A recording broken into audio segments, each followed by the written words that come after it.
안녕하세요. 오늘은 수학 심화학습 꼭 필요한가요? 에 대한 부분에 대해서 잠시 얘기를 드리고자 합니다. 수학 심화학습이 꼭 필요하다고 생각하세요? 한국은 심화 수학에 미쳤다고 주위에서 얘기를 많이 드리고 저도 막상 하고 다녀요. 정말 왜 이렇게 심화를 이렇게 미쳐서 해? 그렇게 심화가 중요해? 라고 얘기할 만큼 심화학습에 대해서 엄청나게 강조를 많이 하시더라고요. 왜 그렇게 할까라고 보면 점점 공부를 많이 해서 심화 단계를 원하는 것처럼 계속 단계가 올라가나 봐요, 아이들이. 그렇게 쓰잘데기 없는 공부를 많이 해야 될까? 라는 생각이 할 만큼 생각보다 되게 많이 어려워요, 수학이. 특히 5학년이 넘어가다 보니까 저희 아들 5학년 그 최상위 풀고 나서 이걸 왜 하지? 라는 생각을 정말 많이 했거든요. 도대체 이런 학습을 왜 하는 건지 모르겠다라고 할 정도로 심화학습은 자기 학년 단계에 학습을 하고 있고 그 단계를 심화로 밟아서 올라가는 아이들은 솔직히 말해서 진짜 많이 힘들어요. 아이들이 국어력도 있고 문제를 많이 풀어봤던 아이들도, 그리고 동영상 강의를 듣고 아이가 기계적으로 여러 번 이렇게 많이 보고선 연습을 하는 친구들도 보면 그게 자기 거의 심화가 아닌 심화, 정말 여러 번 반복해서 그런 약간 그 비슷한데 문제는 똑같은데 거기에 중간에 아시죠? 숫자만 조금 바꿔서 유형을 조금만 꽈서 여러 문제를 많이 풀어봐가지고 학습. 그 아이들 자세히 보잖아요. 자기 거 아닌 애들 정말 많아요. 근데 엄마들이 심화학습에 대해서 정말 중요시 여기는 게 옆집 아이가 심화를 하기 때문에 그리고 학원 상담을 받고 심화학습을 하기 때문에. 그래서 여기 지인 한 분이 얼마 전에 이제 중계동에 학원을 전체 투어를 하셨대요. 이제 외국에 살고 계시는 분이셨는데 이제 한국을 저랑 같은 시기 때 들어오시거든요. 근데 거기 어머님께서 하시는 말씀 뭐라고 했냐면, 중계동은 현행은 최상위를 학습을 하고 공부를 좀 그래도 중간 정도 이상을 하는 아이들이, 그리고 이제 선행은 위의 학년에 디딤돌 학습을 한다라고 얘기를 한대요. 그렇지. 현행이 최상위를 한다고 공부를 좀 하는 아이들이 최상위가 생각보다 어려운데요. 그랬더니 그러니까요, 생각보다 아이들이 그렇게 학습을 해야 된다라고 얘기를 상담을 하더라고요. 저도 그 정도까지 해야 되나라고 생각을 한다라고 서로 댓글을 주고받았던 내용이 기억이 납니다. 예, 그 얼마 전 이야기, 한 달 전, 한 보름 전, 한 달 전 이야기인데 어찌됐든 요즘 추세가 그렇다라고 얘기하니까 그거에 맞춰서 따라가야지 라고 해서 저도 문제집 사서 열심히 저희 큰아들을 시켜봤어요.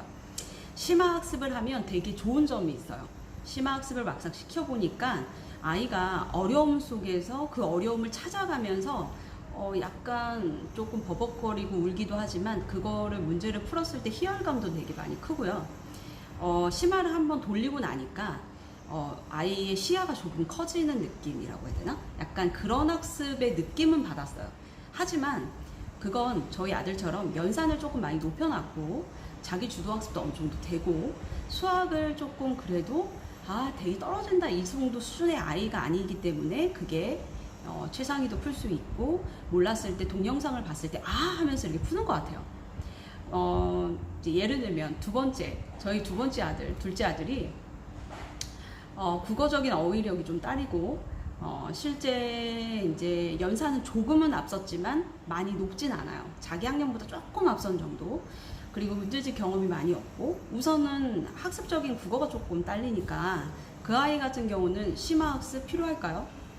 저는 전혀 필요 없다고 생각해요. 아이가 혹시나 갑자기 똘똘해져가지고 막 국어적인 부분도 갑자기 얘가 좀 트는 것 같고 읽으면 무슨 말인지 이해도 하지만 너무너무 재밌어가지고 얘가 막 미쳐서 하는 거야.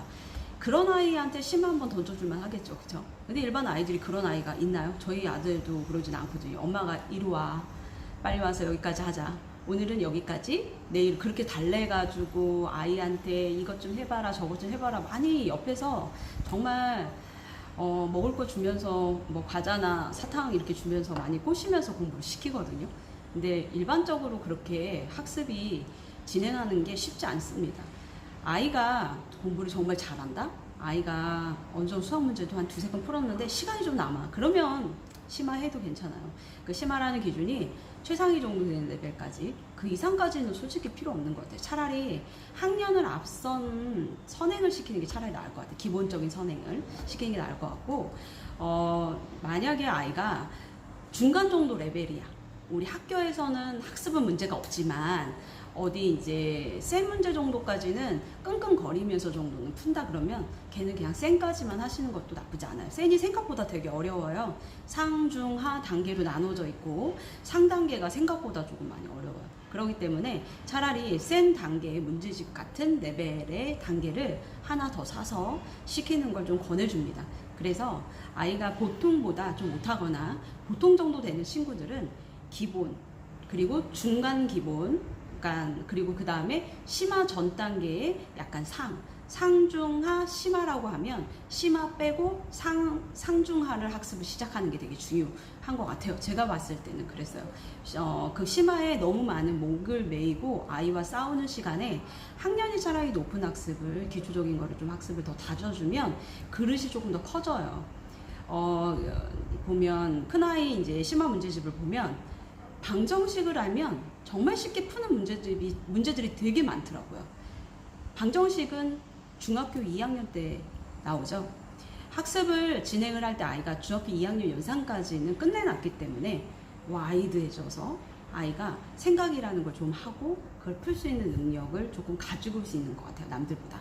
그래서 차라리 심화학습에 너무 목매서 아이가 힘들어한다면 하지 마시고, 센 정도까지, 센보다 조금 밑에 정도를 잘해도 상관없어요. 아니면 그 정도 문제집을 좀 더 풀어도 되니까 그걸 조금 더 열심히 시킨 다음에 조금 아이가 그릇이 큰 다음에 트라이를 해도 상관없지 않을까, 근데 괜찮지 않을까 생각을 해요. 왜냐면 대부분은 지쳐 쓰러져 다 학원 보내요.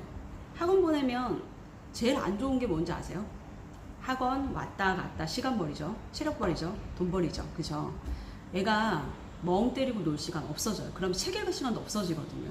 굳이 그렇게까지 할 필요는 없는 것 같아요. 초등 과정까지는 되도록 어머님이 조금 심지 굳게 좀 잡아주시는 것도 가게 경제에도 조금 도움이 되지 않을까 라는 생각이 듭니다. 엄마표를 하는 사람들에게 정말 권하지 않는 유형의 어머님들이 계세요. 첫 번째가 애랑 눈만 뜨고 책만 피면 싸우는 집이죠. 그런 집은 절대 엄마표를 하지 말라라고 얘기를 드려요. 왜냐면 아이와의 유대관계가 가장 중요하지 공부가 솔직히 더 중요하지 않거든요. 그러니 어찌됐든 문제집을 풀 때 심화학습을 가지고 아이와 싸우신다라고 한다면 심화학습을 하지 마시고 심화보다 조금 낮은 단계까지만 아이가 좀 열심히 다지고 학년을 올라가도 전혀 문제가 없다라고 말씀드리고 싶습니다. 오늘은 여기까지.